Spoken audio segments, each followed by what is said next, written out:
You're listening to No Plot, Only Lore, a podcast about games and the tables we play them at. Your DMs tonight and every night are Josh and Kris. You can find us on all podcast platforms or check us out at noplotonlylore.com. If you like what you hear today, please rate and review the show and share it with everyone you've ever met. All right, so I'm going to forgo the big crazy introductions, and I'm just going to jump right into it. I had to plan a whole ass new campaign for last week, and I thought that would be a good jumping off point for us to talk about like how we plan for sessions, how we plan for new campaigns, what we have to put together, the materials that we have going into a new game, and kind of wanted to get your input on some of that. Definitely, yeah. If we're starting from the start, then, while it's still fresh in our minds, let's discuss how we start, because we've both restarted things multiple times over the course of even just the last couple of years. So many times, yeah. All right, so first off, I guess, like, what is your general philosophy when it comes to like planning a session of Dungeons and Dragons? If we're talking about planning a session, then for myself, the first thing I want to do is review. Let me step back for a second. When I start a campaign, I am a person who tends to put down just a rough skeleton of the overall story arc that I would like to explore, and some of the sort of my main storytelling highlights I'd like to hit over the course of the campaign. Just some generalized ideas. Obviously, we work from a lot of tropes, and so we just need sometimes to refresh ourselves of what ones we've used before and what we'd like to avoid in the future. So making some notes like that, but also what positive tropes would I like to maybe implement that I've discovered since the last campaign. So the first thing I'll do for just a general session is compare what has happened in the last session from my notes with where we're at in my rough outline of the story arc, and then look at, based on where we are, okay, well, where do I want to go over the next couple of sessions, and how is this particular session going to work in service of moving towards that goal? Maybe I've got a certain particular character that I want them to interact with for story purposes to, be given some direction, or I've got some sort of interesting narrative twist that I want to dump on them that's been sort of built up. I want to make sure that they're moving in the direction to be able to explore those things. So I'll come up with a couple of rough ideas. Obviously, everything hits the fan as soon as people start actually talking, but I start with what am I trying, where am I trying to get my party to in the story over the next couple of sessions, and figure out where this one is going to, let's say, start. We're already fighting. So my approach is very like bottom up, I guess. So like instead of like looking at the overall and like putting together a small sketch of what it is that I want to do, or like the types of situations that we're going to be looking at, I start with like characters first, right? So instead of worrying about like what my player characters are going to be doing, necessarily like coming up with a plot, like it's the name of the podcast, No Plot, Only Lore, right? So like instead of throwing down with like a lot of like plot points that I want to hit or any of that, I start with like key NPCs, people that these people are going to be running into early on, and I flesh them out as much as I think I can get away with in the time constraints that I have. Like I spend a lot of time noodling on characters and their motivations and why they want to do what they're doing, to the point where like before my first session of this campaign, I already had like dossier pages written up for like secret agents that player characters weren't going to meet for like a session or two, and then from there I start to figure out like where those characters are, what it is that they're trying to do, and how the player characters are going to come into contact with that, and how they're going to come into conflict with that occasionally. So rather than like have a very like top-down overview of what's going on, I try and like establish as much of the world as possible before I move into some of those plot points, I guess. Well, I wouldn't say we are necessarily in conflict just yet. I think, like you said about building the How world dare around you them. plot things on this podcast, sir? Like you said about the idea of building from the character development side first. I mean, when I'm planning out an overall campaign, I mean, for me, a campaign is a series of smaller quests, for lack of a better term. And within those quests, the quest giver has a particular objective that they need accomplished. And sometimes the quest giver happens to be the player characters themselves. They've decided that this is what they need to accomplish for whatever reason they came up with. And sometimes the quest giver is me. I just want these characters to maybe explore something about their backstory that they haven't really delved into yet.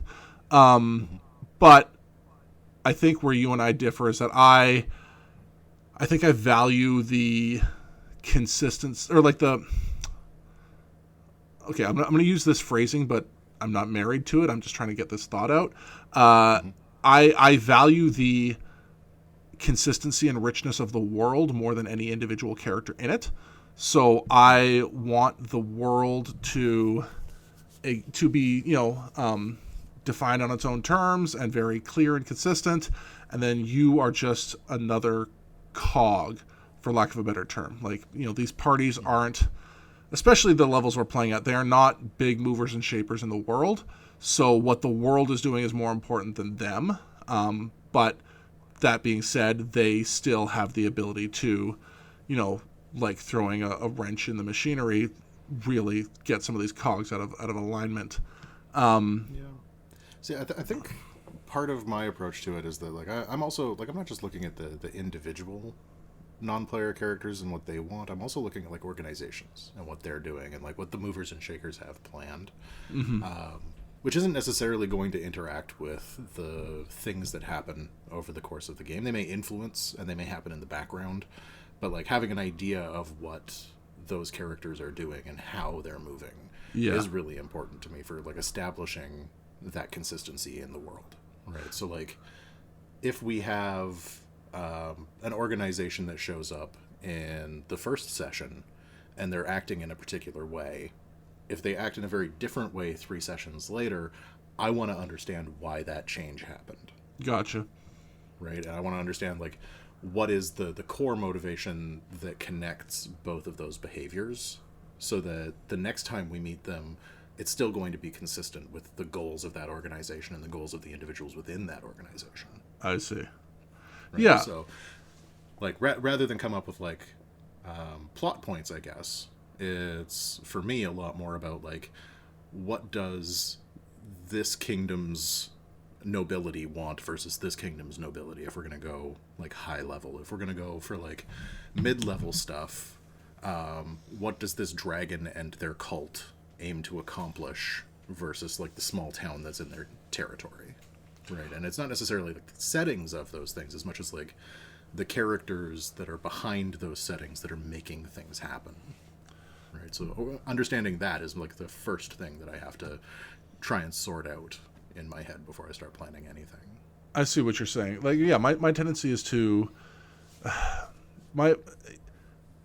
lot of the way I approach generating my own content or putting together my own campaigns is frankly influenced by my significant amount of time playing MMOs and seeing the way they handle storytelling for significant groups of people within a larger setting that they really can't, like, permanently influence. Well, and I think that we've established early on that you don't really do a lot of, like, custom content stuff. Like, you're utilizing a lot more, like, modules and, like, pre-built campaigns and that sort of thing. Like, is that... So there's a couple things that I do. Early on, I was strictly running pre-cons because I just did not have the time to come up with individual stuff. And then what I started doing was reskinning pre-cons to use dungeons and like scenes from them in the service of a slightly different story. And then I started knitting those precons together so that they would chain into each other, regardless of whether they were connected, inherently. And now I find myself doing a mix of unique content within an established setting. So, like, I ran a Dark Sun campaign that was my own story, but very strictly Dark Sun set. And then there's, then just sometimes like, hey, there's a big cool book came out. I'm just going to like run the thing that they made in the book sometimes.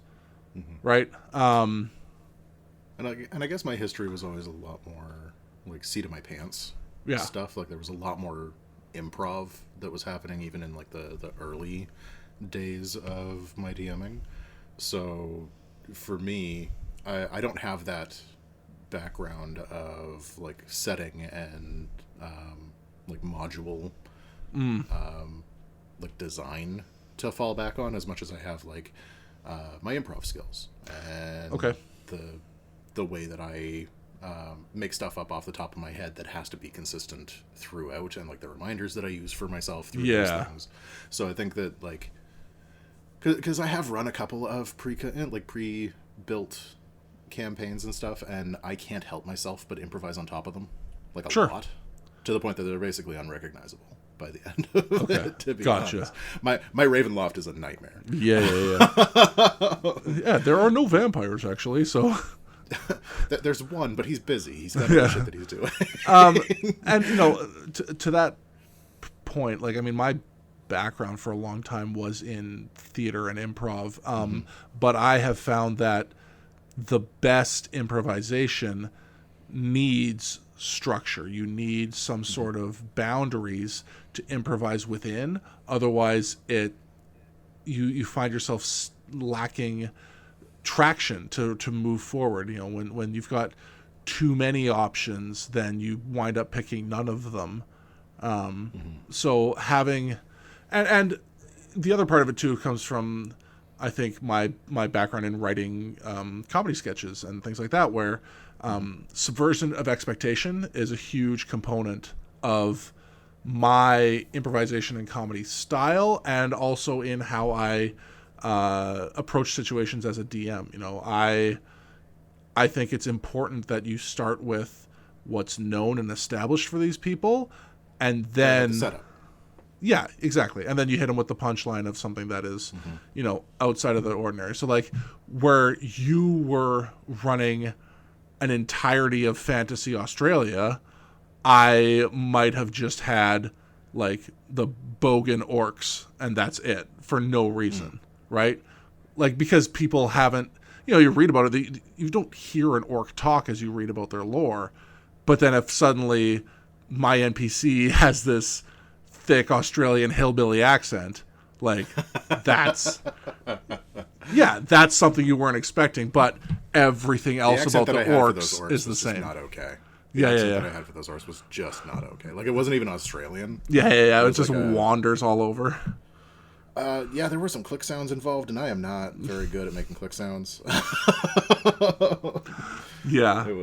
was fucking brutal. But and I get that. I get that, like, narrowing your focus down to like the essentials for what you're going to be handling right now makes a lot of sense. And like the setup absolutely makes sense as well. I guess like the structure of my games doesn't have as much of like a 1-2 on it. A lot of it is like what crap. There was a phrase that I really liked. I think it was Key and Peele that we're talking about, like, when you're setting these things up, when you're writing these things, it should be this happened because of, right? And because of this, that. And that's a lot of my planning and a lot of the way that I end up writing. So, like, once I have that starting point, once I have all of the bases covered and I have my, like, established characters and the movers and the shakers, everything that comes off of that is because of that, this. Right. Right. So, You've got your because established, and then you're just kind of like, and then, but it's still linked back to that initial because. Yeah, and it's always because. Like, you can never, like, you don't want to have, then this happens, then this happens, then this happens. It's always because this happens, this happens, and because that happens, this happens. Right. Yeah, definitely. Down along the line. So yeah, so that kind of goes over our overall campaign philosophy, but let's dive a little more into the preparation for Monday night or whatever it is specifically. What's the basic stuff that we're doing every time we get ready for a night that sets us up for success and sets our players up for having a good time with lots of interesting choices. All right, so let's start with your methodology for that, because I feel like that's pretty approachable for a lot of people, where you're like, okay, you're setting up your scenes, you've got ideas of what you want to hit, you've got like these plot points that you're aiming at. Where do you start on that? What do you plan first when you're sitting down to plan Monday night? All right, the first thing I am planning is, where are my characters walking in the next 5 minutes? So depending on what we have, so obviously you're gonna be stopping the night at various points in the story or various situations. So I always want to handle the first thing that's going to happen that night and have that pretty solidly nailed down in my mind. Because improv is improv. I can deal with that later. But I need to, like you said, I need to have that initial, okay, we've woken up we're still in the dungeon. We've only had a short rest. We just finished killing 4 rooms full of goblins, and one of them escaped to alert the boss, so he's probably on his way right now. What is the next thing that my characters are walking into within the first 5 minutes of waking up, or something like that, right? So I want to have that, like we talked about before, not necessarily on rails, but like just very firmly established the reality of the on-ground situation for the party, and then start working from there. So whether it's jumping straight into combat or some sort of talking situation, or they just need to spend 10 minutes in the inn figuring out where they're going. So I usually like to start like similarly to that. Like when I'm planning my scenes, kind of the first thing that I look at is the hooks that I have available to me, based on the situation that the characters find themselves in. So thinking less about like the direction of the next 5 minutes, it's more like, what are the options that I have for directions my players could go in the next 5 minutes. And I usually end up like mind mapping a lot of stuff to try and figure out like what are all of the various permutations. Like if we're running a dungeon, then obviously you've got like left, right, forward. But when you're dealing with more like urban scenarios or wilderness scenarios, there are a lot of possible options for how that can go. And one of the things that I like to do at the beginning of a session is just start with a hook, right? Like, it's the middle of the night, you wake up and there's a spider on top of your chest. What do you do? Right? Like, rather than, like, the whole idea of, like, spending 10 minutes in a tavern talking hurts my soul. Sure. And, like, there's a time and a place for it if you're going to be developing characters and stuff, but, like, the entire idea of, like, spending 10 minutes shopping, God, the idea of shopping in an RPG just drives me fucking nuts. What a waste of time. So like coming up with those hooks and having those hooks available and ready to go so that like whatever player happens to stumble into one, I have that ready. That's interesting because and something I picked up from a buddy of mine, but the idea of setting the hook before everyone leaves the previous night, just sort of cliffhanger, a cliffhanger, and also just establishing the general like momentum of the party. Like, okay, what is your plan for next week? Where for next session? Like, where are you guys continuing down? Obviously, like, yeah, if you're in the dungeon, you just keep punching your way through the dungeon. But like, hey, do we have a rough idea of which of the hooks I've already set that you were going to explore next week, or blah blah blah, so that I can kind of jump straight into the action, right? Yeah, like you said, like you don't want to spend 10 minutes sitting around the tavern being like, gosh, should we go check out this MacGuffin over here, or should we chase the red herring down the street? Like, roll to see if I'm getting drunk. Yeah. Oh, God. Just, like the less time your party spends freestyle RPing, the better. I mean, yeah, like, there is a time and a place for, again, Sure. Spending a lot of time talking amongst one another. Yeah. Having those hooks, getting right into the action, having like your first scene established, can make getting into the game and getting everybody back into that shared imagined space so much faster. I find myself like, fighting the inertia of the downtime is the biggest thing. Like, not every group is meeting every week. Sometimes you're going like a month, multiple months between sessions. So like, there's just a fair amount of just like trying to get people reined in, and so having that quick burst of nitrous out the door really helps set things on the rails. And then obviously people are gonna. I mean, you've played in my games, and some of my players that you have played with have been like very loud and off topic on a fairly regular basis. Yeah. That's me. But yeah, it's all you. Everybody else was just quiet as mice, and you were just yammering for hours. No, but like that moment. I don't know if you remember that I usually start with a clap. Yeah. Right. Yeah. Like almost every time we start a session, I start with a clap, and then immediately I spit a hook. Yeah. Right. Like that's how I start all of my sessions, and having those hooks ready is so vitally important to getting that momentum right away of just like, cool, clap happened. That's our Pavlovian indicator that the session has begun. Christopher is yelling at us now about the things that are happening. Right. Is that why I started drooling every time? Yeah. Just like the times when your character sheet was just like half covered in water and everything was smeared. Oh man, you had me well trained. Yeah, it was good. Okay, so let's sorry, go ahead. Once we have those hooks, though, Yeah. right? Like, once you know where your characters are going to be going, or you have a general idea of the directions your characters could be going, how do you end up mapping out what you intend to have happen over a session?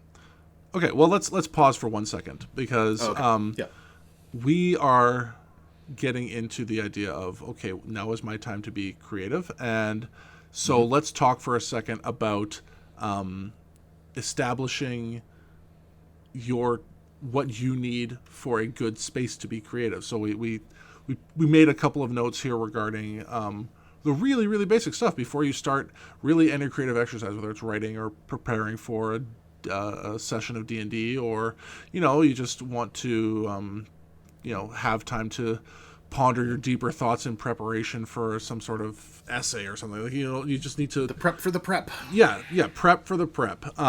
So, like I said, number one, let's talk about, equipment and what you need in your space that you're going to be creative in. So, books, writing utensils, I don't know about you.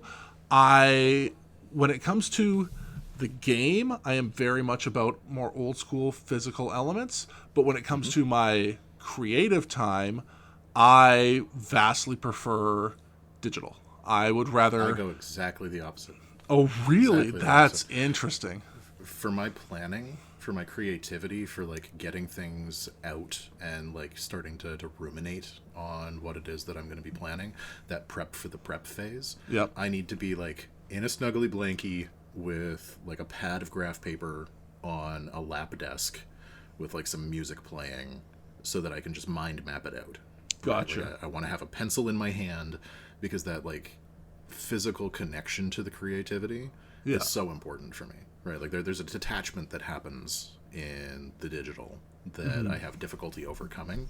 So like in early planning stages, until I get that inertia of planning and I'm like starting to tap out like exacting details, it's always going to be pencil and paper. That's interesting. Yeah, so for myself, I mean, I don't need cozy necessarily. I actually prefer like a very structured upright sitting position in a good chair, like all the classic posture things they talk to you about. But then again, I do want to have the physical books as my reference. For some reason, I just prefer to have them like open and around me.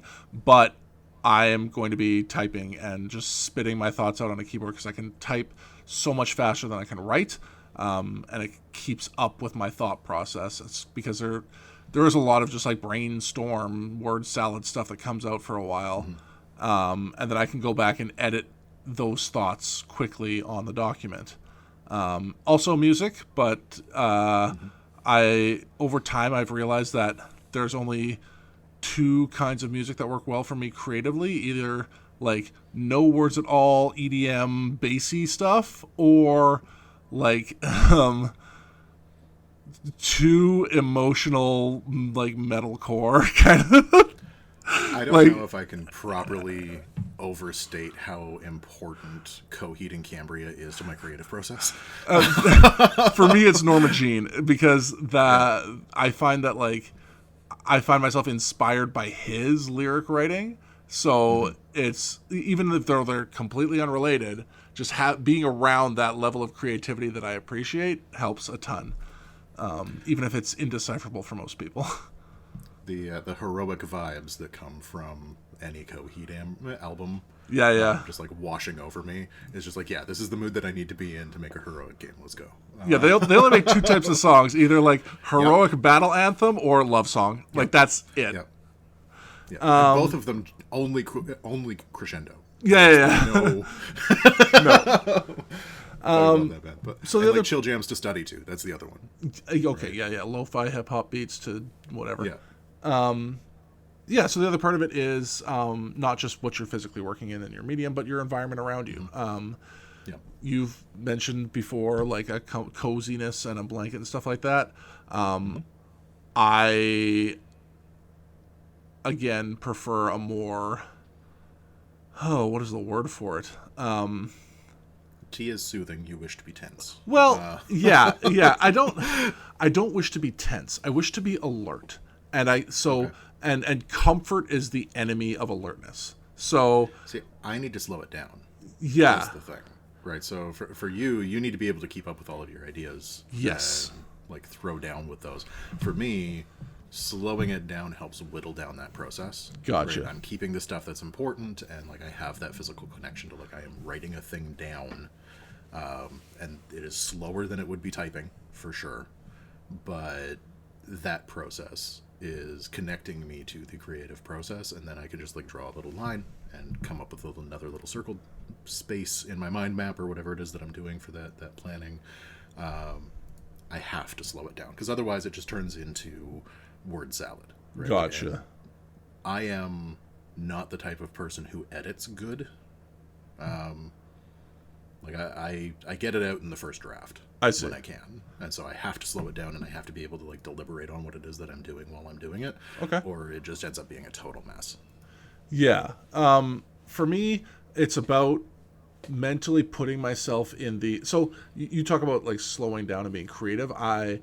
My approach to creativity is workmanlike. I have a job to do. I need to mentally put myself in the work, headspace of it's time to, because focus is a very difficult thing for me. So you talk about removing distractions and things like that. So for me, a lot of that is priming that pump in a setting that does keep me slightly uncomfortable.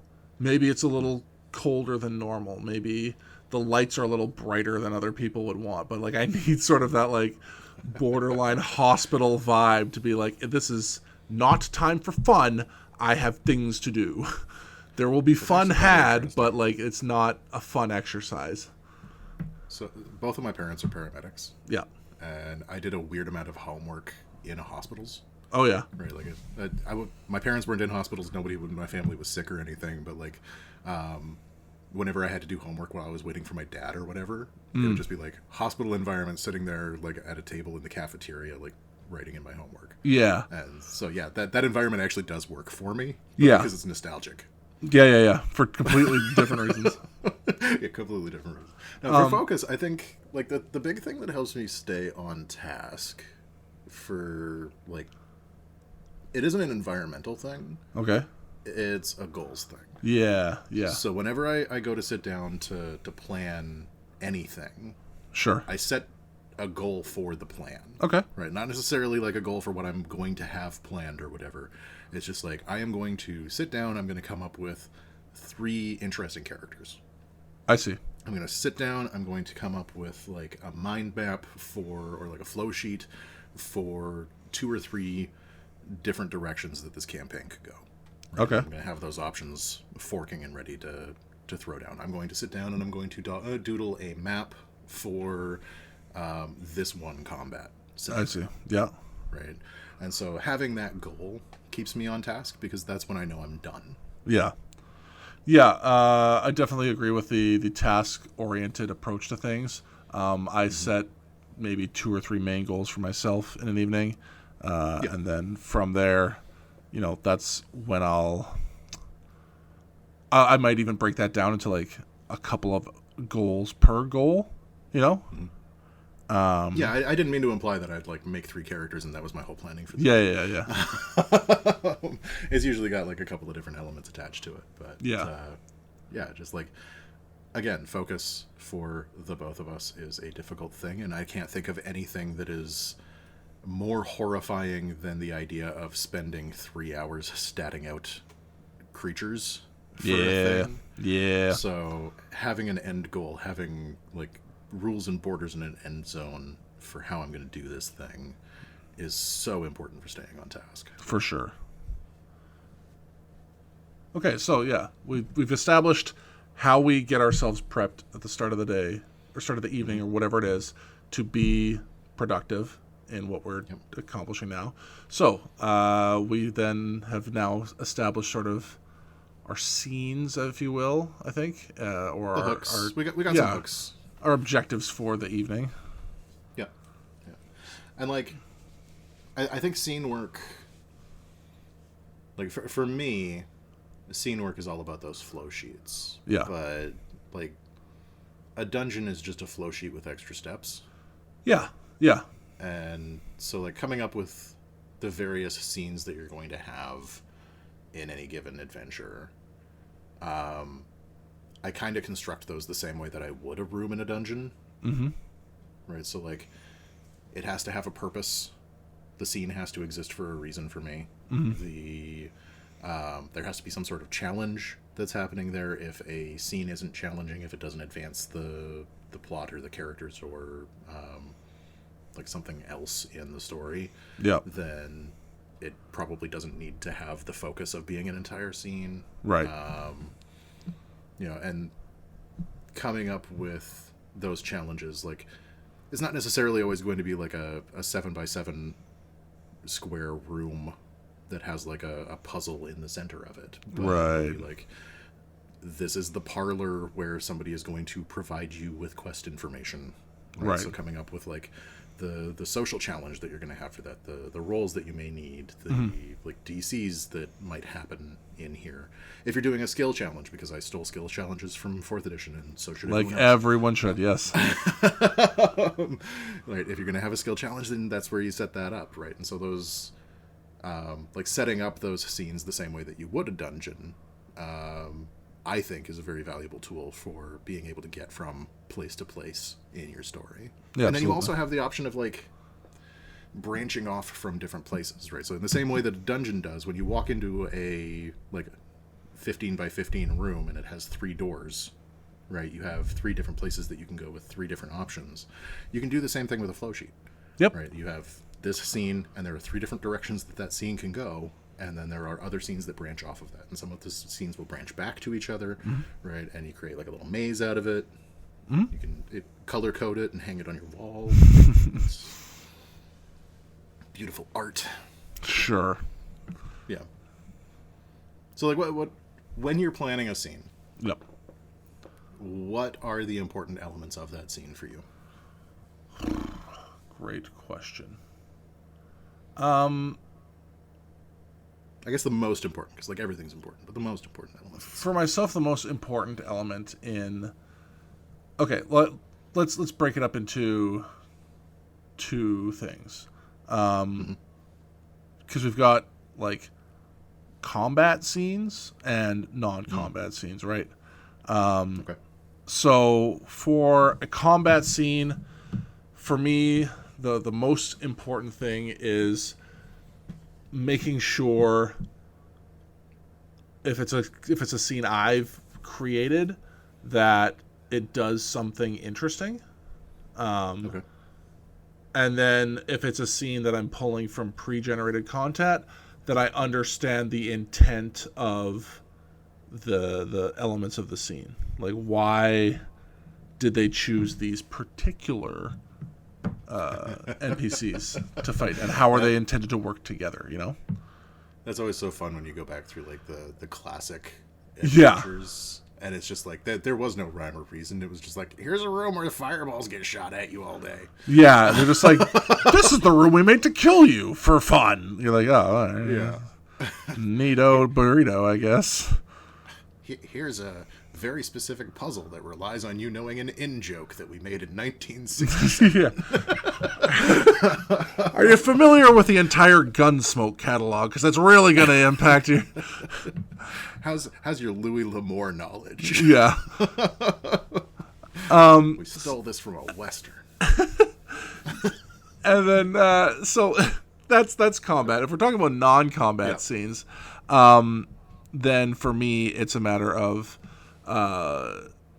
understanding the primary NPCs in that scene, why they're there, what their motivations are, and how, I guess, prepping myself.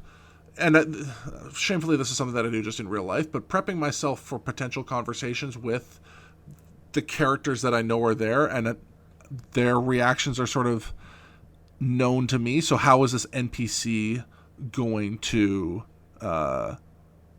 handle that same potential... You need to account for gremlin energy.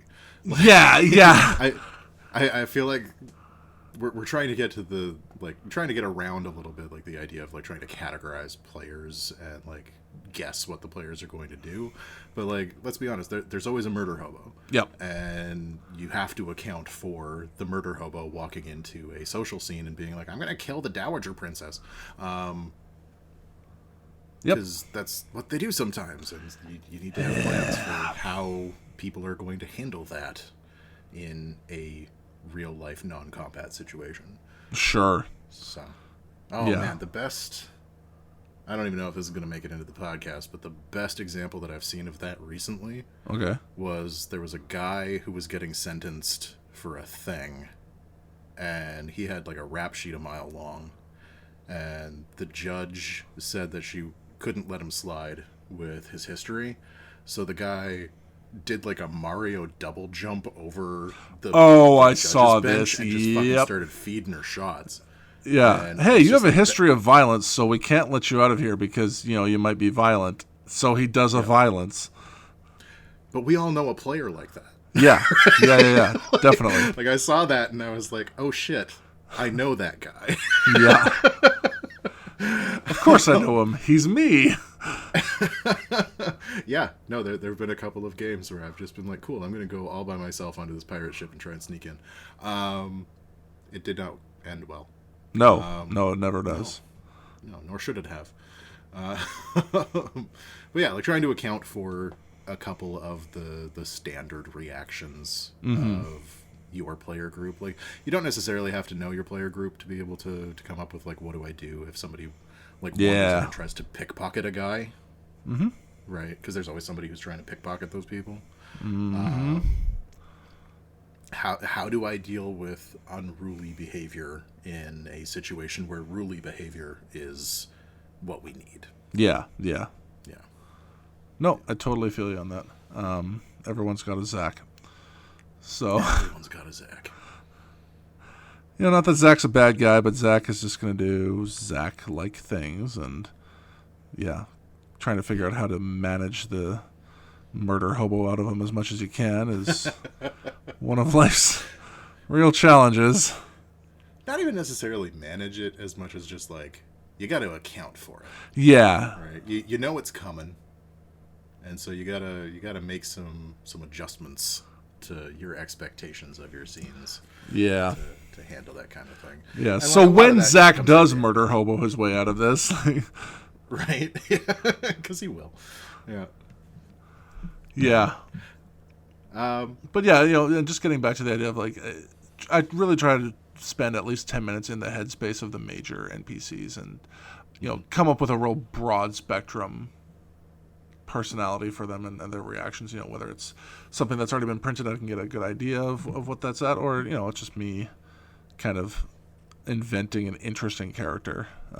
But making them, a real character, not just like another trope. I deal in too many tropes already. Yeah, I mean, I don't think that you can deal in too many tropes. I definitely deal in a few too many cliches. Yeah. But yeah, I think, like, in addition to that, for me, I feel like when I'm coming up with a scene, establishing the reason for why the scene has to happen. Yeah. Like, not just logically within the game, right? Like, not just the internal consistency of that scene, like, follows from a previous one, but, like, narratively, why does that scene exist? Right. Is important for me. So, like, one of the things that I'll try and, like, sit down and really think about is, like, is this scene going to advance the story? Are things going to happen that are going to need reactions from the players that are going to make the story more interesting, raise the stakes? Yeah. Increase the tension. Yeah. Is it going to do something that, like, pushes the characters forward? Right? Is it going to, like, force characters to have character moments as much as every player that I play with hates doing those? Yep. But, like, having those role-playing moments where you're, like, engaged in an actual conversation with somebody about things that are happening with your characters. Yeah. And talking about the shit that's important with them and, like, actually getting to be dramatic and stuff. Or, like, I feel like there needs to be room to breathe as well, right? Like, you got those moments in the dungeon where it's just a room that has nothing in it. Yeah. Right? There's some scraps of fabric on the floor, so you know that there's no, like, gelatinous cube coming up. Yeah. It's got doors on all of the entries, and it's just a safe place for you to camp for a minute. Yep. Right? Having something like that in a non-dungeon campaign is also really important. And, like, having room to breathe, give people a chance to, like, talk amongst themselves, get a short rest in, and, like, just kind of calm down. Because, like, every plot needs to have, like, moments of tension release. Otherwise, it just becomes unrelenting. You can't be Cambria song. Yep. Yeah, and just as a side note, like, please, when you're building your own custom content, remember to put those, empty rooms in your dungeon. Like, in the metaphorical dungeon of the mind, make sure there's an empty room, because people like, need that release. They need a break sometimes. Yep. So that's scenes, I guess, like, in kind of the barest sense. Yeah. Like, that's the things that are happening, the events that occur. Where is all that happening? Yeah. Now, in a lot of general terms, this stuff is going to be established, way, way beforehand. But you do need to think about your setting and not just like the overall setting, the campaign theme or whatever, but the particular place you are at that day. Like you said, the from our notes here, you had this first the weather kind of thing. Settings happen from the outside in. Mood comes from important establishing information. So if you want there to be a dreary, overcast mood to the evening's proceedings, then maybe you should make sure that you tell them that it is dreary and overcast.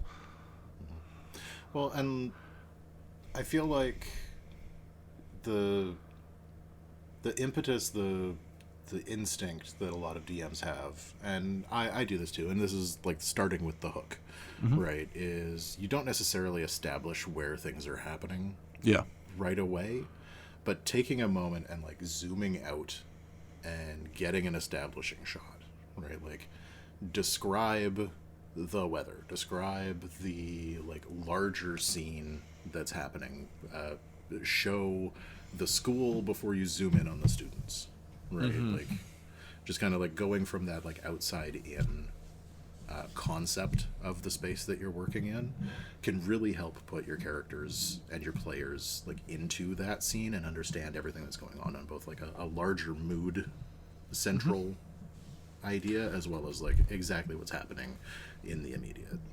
Yeah, actually something that this is just kind of I was re-listening to some older play sessions from a online group, but there was an idea that I hadn't explored as much as I want to going forward, but the idea of cut scenes to establish the mood and the setting for the evening. Your characters are part of a bigger world. Show something that's plot relevant that's happening in the larger world, to let the players know that the world is turning without them, and it helps establish mood, it helps establish stakes, it helps establish time constraints. If they're trying to get something done and there's other actors in the world that are actively working into the contrary interests, then hey, reminding them that they're out there and doing these things is really important. Well, and there's literally nothing stopping you from saying this is what you don't see. Yeah. Right? Like just describing the stuff that's happening somewhere else. Yeah. Describing the stuff that's happening in the scene that you didn't notice because you're busy with your own shit. Yeah. Right? Like talking about like the person in the alley with the knife under their cloak while you're across the street having a conversation with like a peach vendor or whatever. Right? You have that opportunity to start setting some stakes in that scene and setting the mood with like what is happening outside of the player character's direct experience. Yeah, I was going to say, like, if your characters are hunting Jack the Ripper, maybe once in a while you tell them about one of his attacks, or they get to be party to an attack and learn what that really means. One of my favorite stupid DM tricks that I pulled once is I had everybody make 2 characters. Okay. And the second set of characters were the first set of characters' antagonists. Ooh, I like that. So every once in a while we would do this cutscene. We would smash away to a different place where these people have exactly the opposite goals of the main cast. So they are actively working on doing that. And so they start to get invested in both sides. Yeah.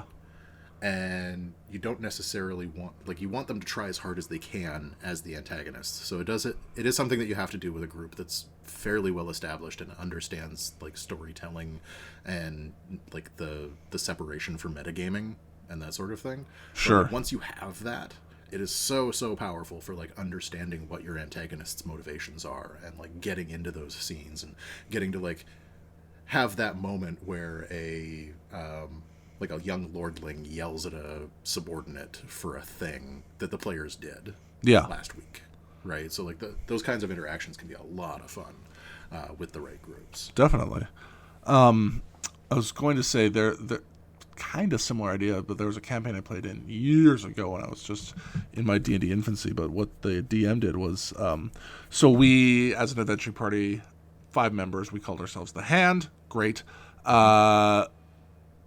At some point, we acquired some miscellaneous thugs who became the Foot.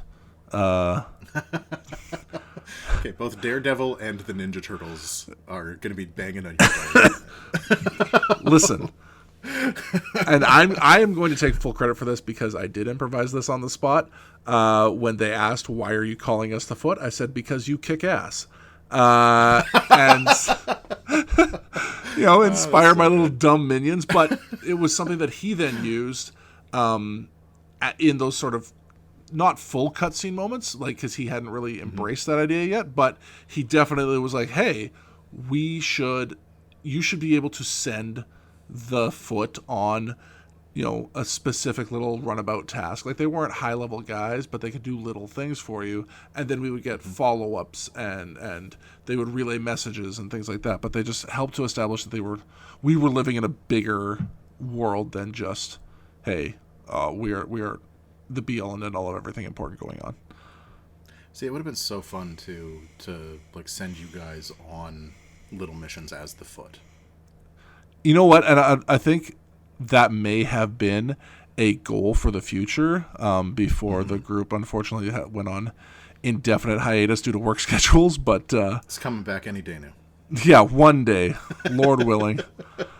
It's only been 15 years, and I'm not sure if Keith still lives in Fort Saskatchewan. Keith Foyston, if you're out there, I still want to continue playing Vayne. He was a great Goliath. Yeah, but like, have you ever done a campaign like that where like you have minions and you then get to play as the minions occasionally? I don't think I have, actually. I would love to, but because I just love opportunities to play lots of weirdo characters, because I have lots of weirdo ideas. But no, I don't think I've ever played in a campaign that was just like, here's a second group. There's a couple of systems that I've played that actually like make that a feature. Oh. I think Pendragon was one of them, where like you have your main cast of like the Knights of the Round Table. Okay. And then you have like a crew of like squires and minions. Okay. And you send them out on like the little stuff, and then every once in a while the knights get together for like a big adventure. I see.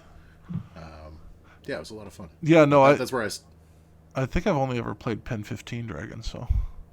Oh yeah, classic. All right. Characters. Yes. I think we've only got a few minutes left. Yeah. But I do want to touch on like how we plan for characters. Yes. In our sessions.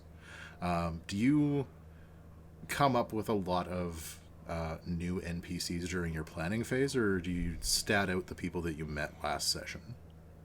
That's a good question. So here's what I'll say. My players don't tend to meet unexpected NPCs. So that a lot of that work, my major NPCs have been established in my like campaign prep phase. Okay. So yeah, they're not. I'm not like, oh boy, I got to figure out who, Glib Glorb the goblin is, because they were just so, enamored with the idea of capturing a random goblin. I don't know how you keep your players from doing that, but god damn it happens all the time. It's just a disease that goes around. Oh, there's so many Glib Glorbs.